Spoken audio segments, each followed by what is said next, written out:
Okay, The Winter War, Priscilla Shirer with Gina Detweiler, Chapter 19, The Fortress. Ponyrose clung to the back of the Leviathan, named Sibylla, as she swam through the tunnels of boiling green water that led from Skatos to the mountain. He was anxious to see the new fortress Thane had built on the top of Rima. Thane had succeeded in cutting off the breath and turning the mountain into a rolling volcano, spewing lava and gases that hung in a poison cloud over the land. He was now building his army of lava forgers.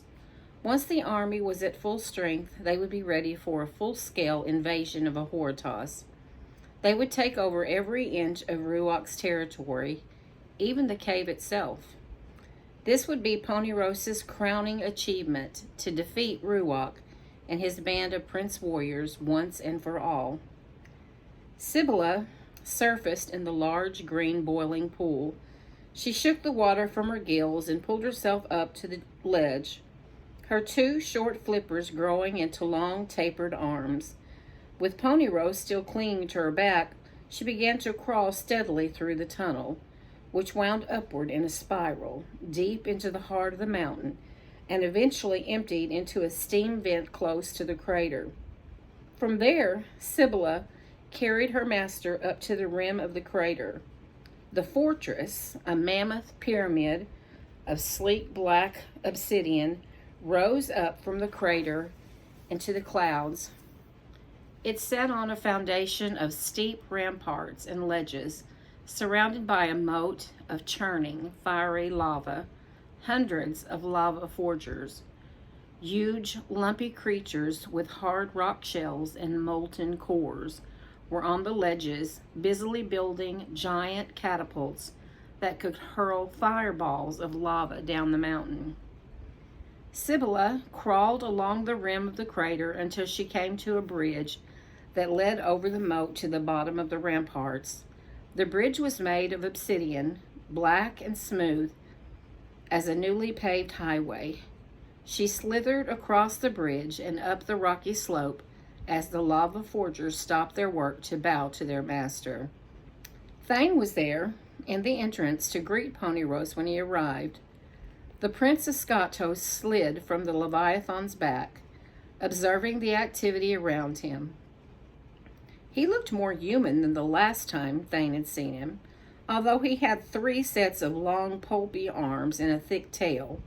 His head was elongated, with large eyes that bulged out from both sides. Thane bent to one knee and slammed an iron fist against his chest. "My prince."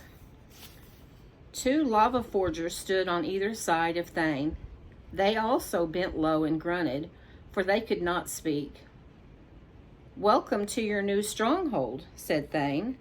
"I hope you are pleased with what I have done in your service." He stood aside so Ponyrose could enter the fortress.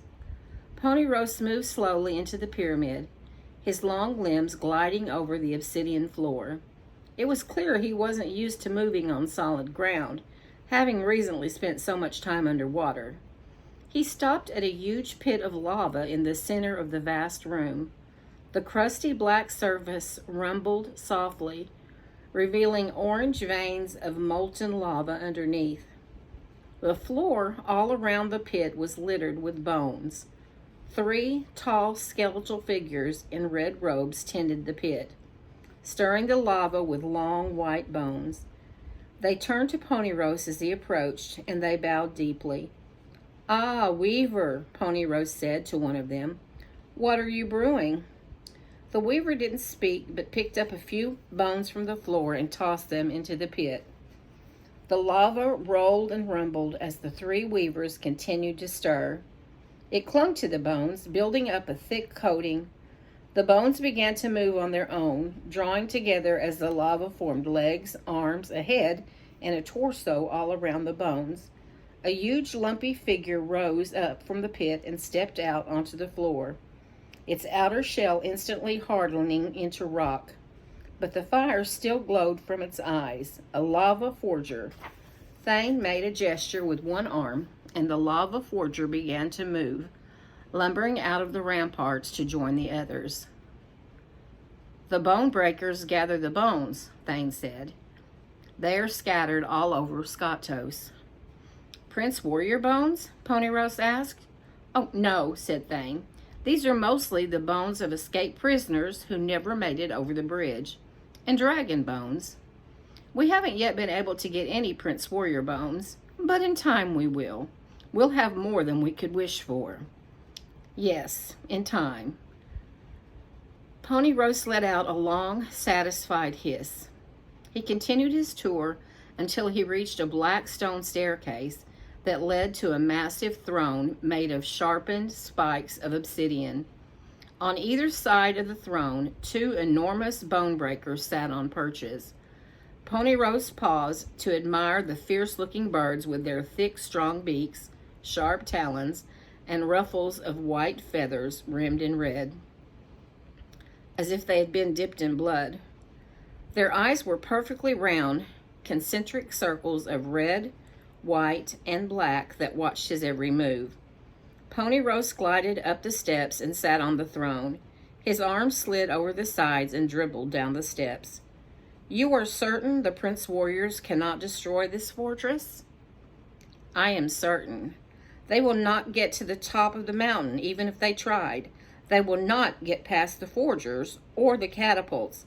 Their armor is strong, but their flesh is still vulnerable." Ponyrose looked up to the round hole at the very top of the pyramid. "Can you take me up there? I wish to see all my new kingdom." "Nesher," said Thane to one of the birds, "take the master to the sky." Nesher hopped down in front of the throne. Ponyrose slid onto his back, wrapping two sets of arms around the bird's neck. Nesher spread his wings, each one more than 6 feet long. He soared all the way through the hole at the top of the pyramid and perched on the edge, folding his wings again. Ponyrose gazed down at the frozen landscape with immense satisfaction. It was the most beautiful sight he had ever beheld. He could see the Prince Warriors still in the field before the bridge, frozen in snake coils and ice webs, new layers of ice forming over their trapped bodies. Soon the layers would be so thick there would be no possibility of rescue. Once the 40 days were up, if they had not escaped or were not rescued, they would be nothing but dry bones and useless bits of armor. 15 days to go. Ponyrose commanded Nesher to take him back down into the fortress, where he settled himself once more on the throne, sighing with satisfaction. "Well done, Thane. You trapped many Prince Warriors, I see. But did you get them all?" Thane hesitated a moment. "No, my prince, not all." Ponyrose's body reddened in anger. "What do you mean?" "There is always a remnant." "How many are left?" "I do not know. There can't be many." "Have they made any move to counterattack?"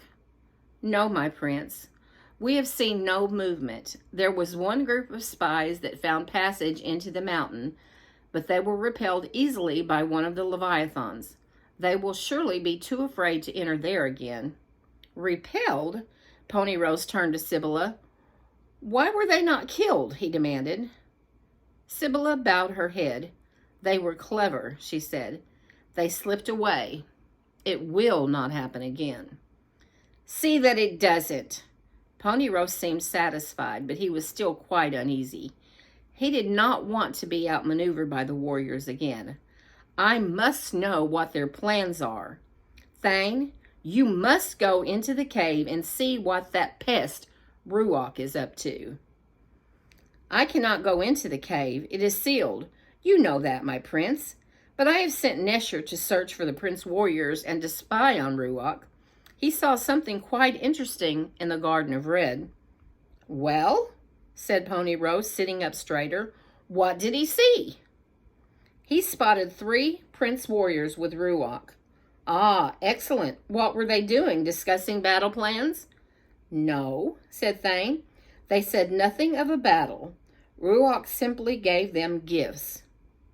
"Gifts? You mean weapons?" "No, Just plain things.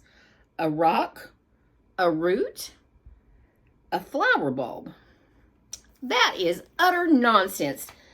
Did they speak of destroying the fortress? No. Ponyrose rose up from the throne and nearly flew down the steps, greatly agitated. What is going on here? What is that hooded flea up to? He paced about, flinging his arms in all directions.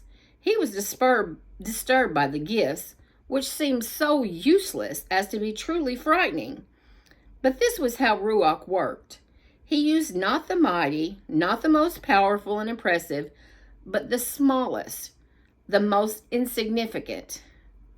Children, rocks, roots, flower bulbs. That was Ruach's way. It was maddening. If only we could get into the cave, Ponyrose said as he paced about the pyramid. There must be a way. There is nothing to fear, my prince, said Thane in a soothing voice. Ruach and the prince warriors can scheme all they like. We hold the power. We have the mountain and the sky pods. We can see their every move. They got into the tunnel under the mountain, didn't they? Ponyrose sped out. That will not happen again. The tunnel has already been blocked, frozen, as is everything else. Once they make an advance, we will utterly destroy them. Soon the 40 days will be up, and then, said Ponyrose, bearing his worry in savage joy, we will have victory. We must have victory. He did not want to think about what might happen if he were to fail again.